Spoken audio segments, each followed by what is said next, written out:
Hello, everybody. I'm Micah Miranda, Economic Development Director with the City of Chandler. Today, we're joined by Jim Rounds of Rounds Consulting Group. Jim, would you mind introducing yourself?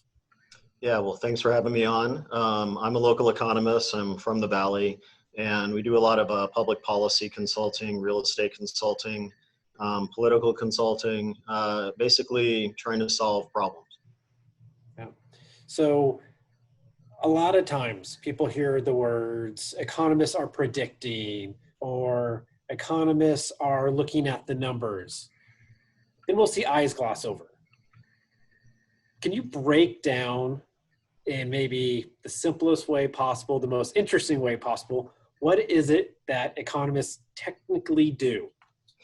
Well, I guess it depends on the economist, and I was a culprit of this for many years, where it was just here's a whole bunch of economic data, but for the most part, you have to pick what the relevant economic data is, and you have to tell a story.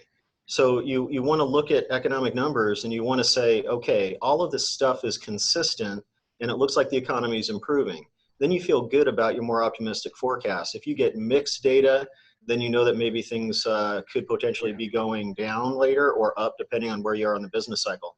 So the real thing is the explanation. That's the lost art in economics, and that's really necessary when it comes to public policy, because you have to explain things to policymakers because they can't be experts in everything.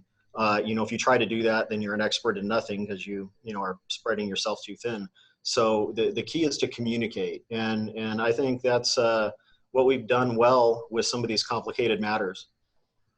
Well, great, because they are complicated matters, and being able to tell the story of what the numbers actually mean for the decision maker is critical. So thanks for breaking that down. So what does the economy look like for Arizona and the greater Phoenix region? What are the numbers telling you, and what story would you tell?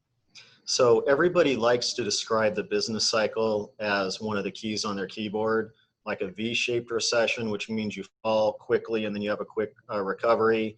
A U-shaped recession, which is you fall quickly, you kind of are stagnant for a little while, and then you have some reasonable improvement.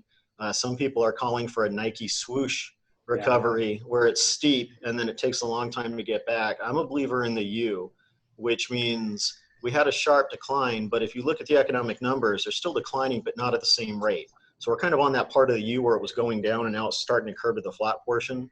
And the key is how long this pandemic is going to impact the economy. That's what's going to determine the length of the flat part of the U on the bottom. But I'm super bullish on Arizona. I think communities like yours and others are doing a great job on economic development, bringing in high wage jobs. And I think once we get through this, we're going to be a national leader again, and it could be one of the best next 10 years in our history. We just have to get to that point. And you said something interesting there, high wage jobs.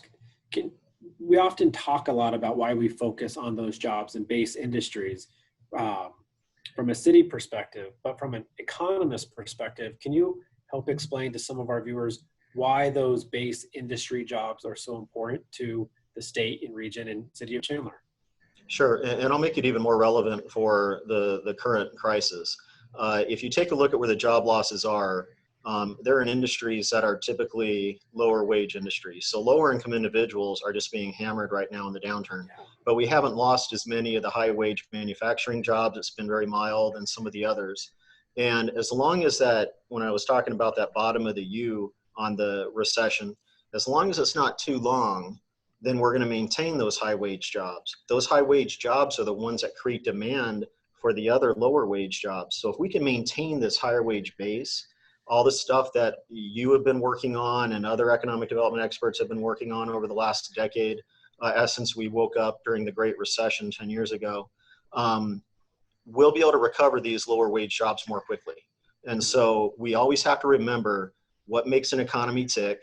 And in this case, the stuff that you work on related to base sector jobs, higher wage jobs, creates more demand for the lower wage ones. And then you want to combine it with public policy, of course, where you can have people move up the ladder from lower wage to higher wage, but that's another discussion. Absolutely. And that's a good segue. I'm glad you brought up, you mentioned our last recession real briefly. we're in a much different position in 2020 than we were in 2007, 2008 in terms of where we are in our regional economic lifestyle. So can you kind of break down the differences for the viewers? Yeah, so before the Great Recession, if you go back to public policy discussions, and we did advising, I worked at the state capitol for a while, we mainly talked about tax cuts that drive economic growth. After the Great Recession, and we were at 49th out of the 50 states in terms of job growth in one particular year. It's 2010. So we realized we need more. So we implemented economic development programs. We worked on regulatory policy, a lot of different things. The Commerce Authority was created. So we kind of took it to the next level. We went from farm to minor league, and now we're kicking it into higher gear, and we're going into major league mode by blending the things that make an economy tick and having the more difficult public policy discussions, because you do need low taxes, but you'll have to have sufficient taxes to pay for the infrastructure that you need and to bring some of these higher wage businesses here. We need quality workforce. So there's dozens of things that make an economy tick. We're at that point where people are starting to understand that, but some of the discussions are still difficult, but we still have to continue to explain this and tell the story that I was talking about earlier. Yeah.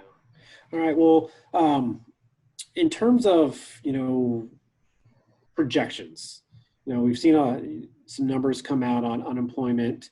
Do you think that, to your point, are we in that U right now with those unemployment numbers? Is it going to flatten? I mean, what does the timeline in your eyes look like?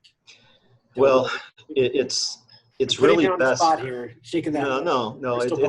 It's best guess. And when you're in best guess mode, that's why you need to look at a lot of different things. When we are hired to do some work and come up with an answer that's very complicated, and when you come up with the answer, it's not immediately apparent that the number is correct. You do it 2 or 3 different ways, and if you get the same answer, then you know that you're going in the right direction. When it comes to the forecast, you got to consider multiple things. If we end up having a cure for the virus come up sooner than expected, then the economy is just going to launch rapidly. We're probably going to have weak economic activity go into the next quarter a bit. So we're still going to have a recession. The next quarter for GDP, the current one that we're in when it's reported, it's going to be devastating. People are talking about 20-25% reductions, which is insane. Normally, a 1 or 2% reduction means a pretty bad downturn.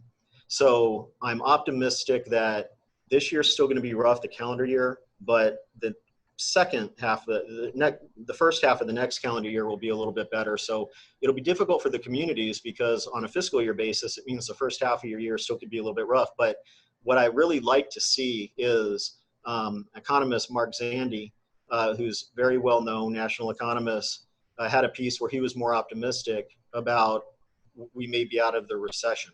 Now, I'm not as optimistic as he is, but the fact that we're debating that issue is a good sign, because you start to debate these issues before you start to see things improve. I think he's a little bit too ahead of it, but the fact that a very prominent economist that has been very good in the past on forecasting is becoming more optimistic, it makes me feel like my optimism about Arizona is justified. Yeah. Well, I appreciate you taking the time with us, Jim. I know you're busy, but it's good to hear that Arizona, city of Chandler are in a much different place because of our economic development strategies and policies, really looking towards those long-term visions of what's going to create sustained economic growth and momentum. We really do appreciate you taking the time. Stay safe, and would love to have you back sometime, maybe in a few months, and we'll look back and see what we got right and what we missed. Anytime, and keep up the great work. Chandler's doing fantastic. All right. Appreciate you saying that. Take care. Be safe. All right. Bye, guys.